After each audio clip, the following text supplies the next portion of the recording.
Subhanahu wa taala. Puji serta rasa syukur kita malam hari ini sama-sama kita haturkan kehadirat Allah Subhanahu wa taala.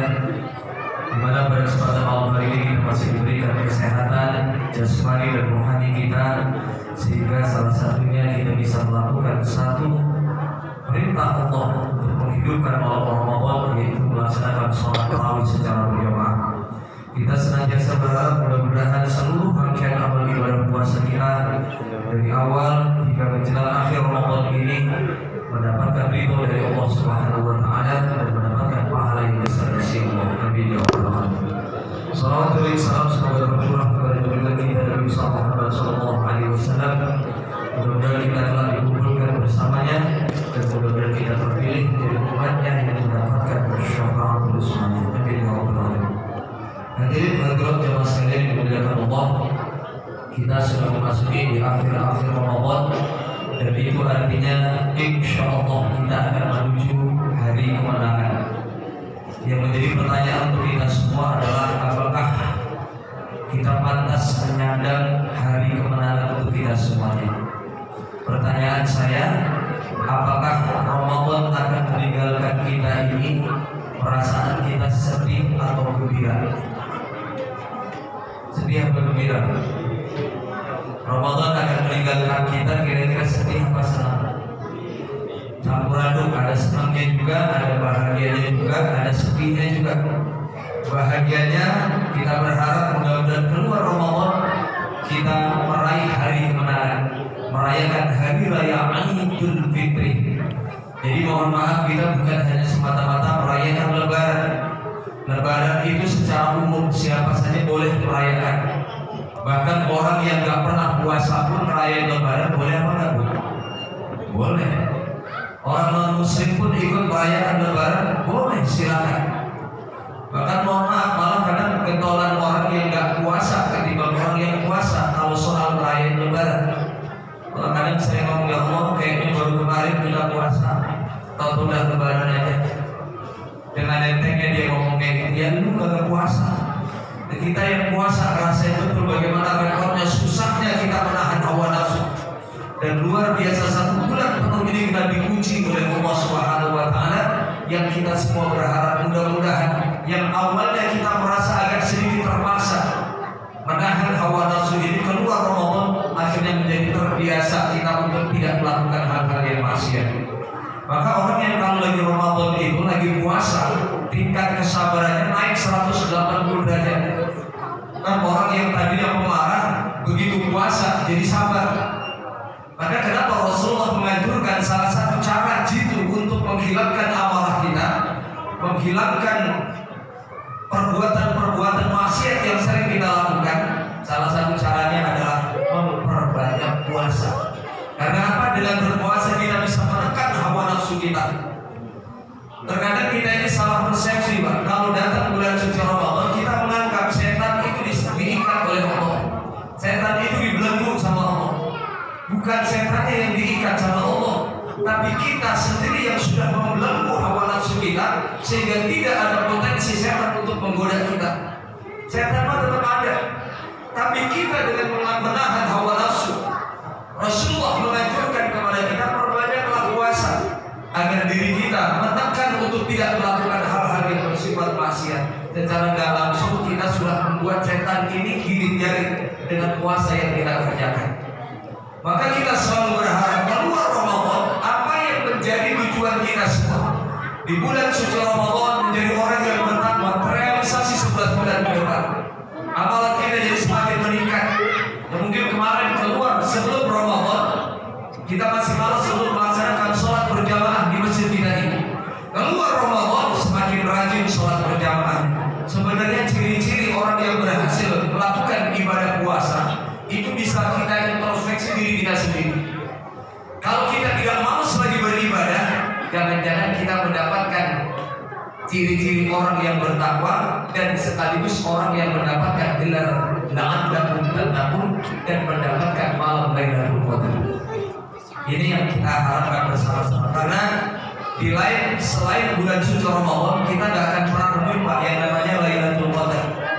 Hanya ada di bulan suci Ramadan. Itu sedihnya, karena kita bisa membakar dosa-dosa dan kesalahan kita, dan kita bisa melipat gandakan pahala-pahala kebaikan kita, itu hanya di bulan suci Ramadan. Itu sedihnya kita ditinggalkan dengan bulan suci Ramadan. Bahagianya kita semua terlepas dari bulan suci Ramadan. Al-yawmu kamalatadhu ummuhu, yang dimaksudkan Idul Fitri, itu artinya terlahir fitri, bersih. Allah bersihkan dosa-dosa kita, baik yang kita sengaja maupun yang kita tidak sengaja, kepada Allah maupun kepada sesama manusia. Amin ya rabbal alamin. Bapak Ibu sekalian yang dirahmati Allah Subhanahu wa taala, karena malam hari ini adalah jadwal saya yang terakhir selama Ramadan ini. Untuk itu momen ini saya jadikan momen yang sangat baik untuk berminal aidin wal faizin. Mohon maaf lahir dan batin, mungkin manakala apa yang saya sampaikan dari awal kajian subuh sampai hari ini banyak yang hilaf di mata Bapak Ibu sekalian. Mohon dibukakan pintu maaf yang sebesar-besarnya.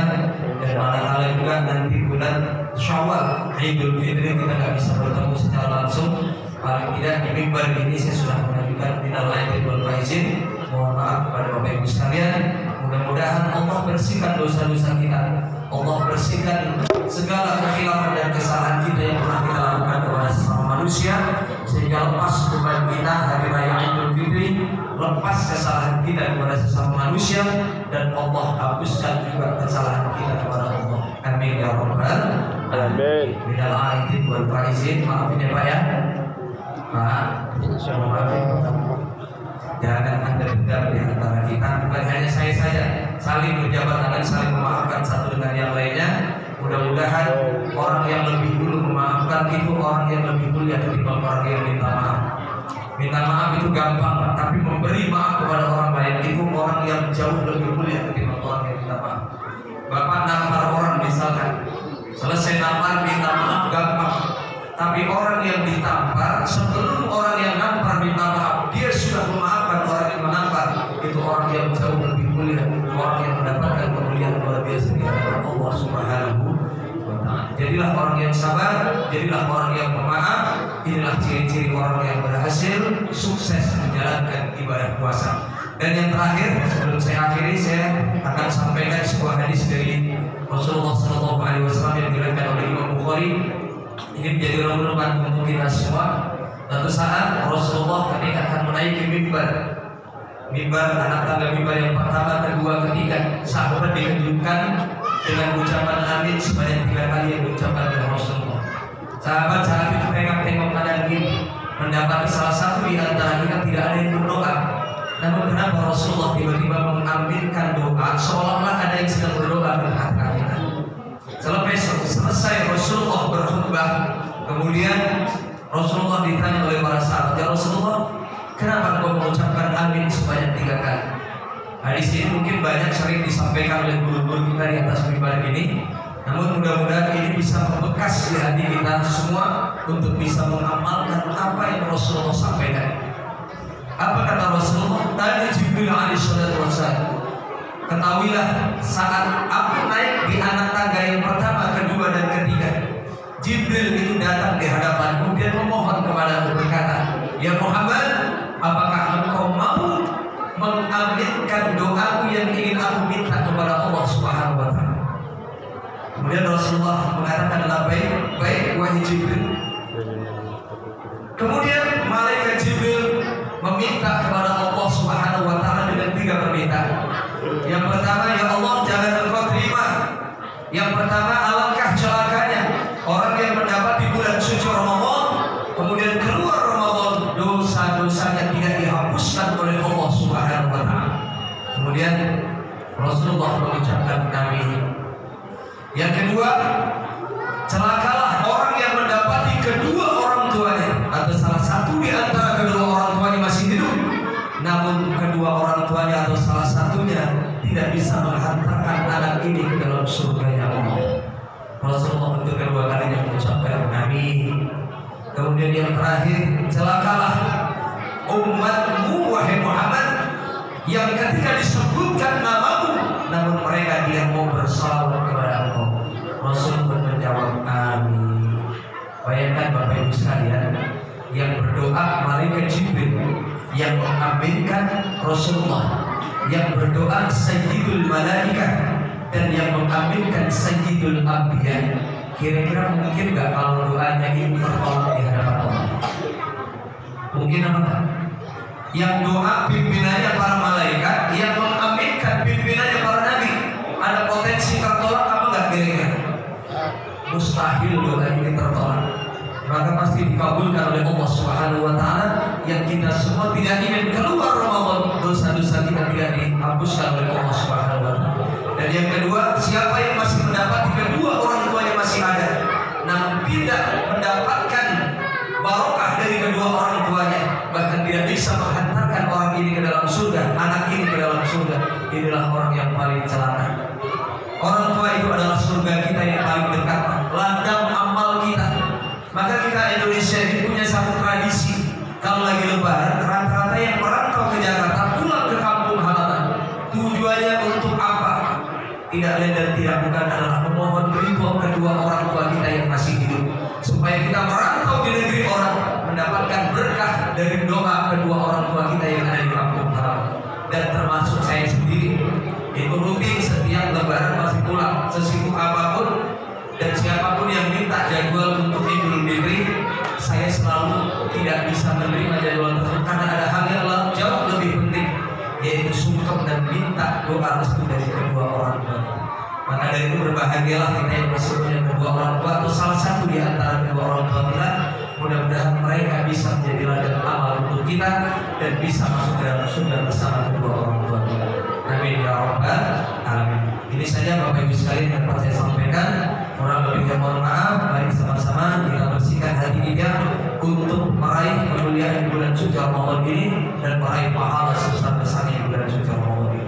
Allahu iyyakum ajma'in. Wallahu muwaffiq ila aqwamit thoriq. Assalamualaikum warahmatullahi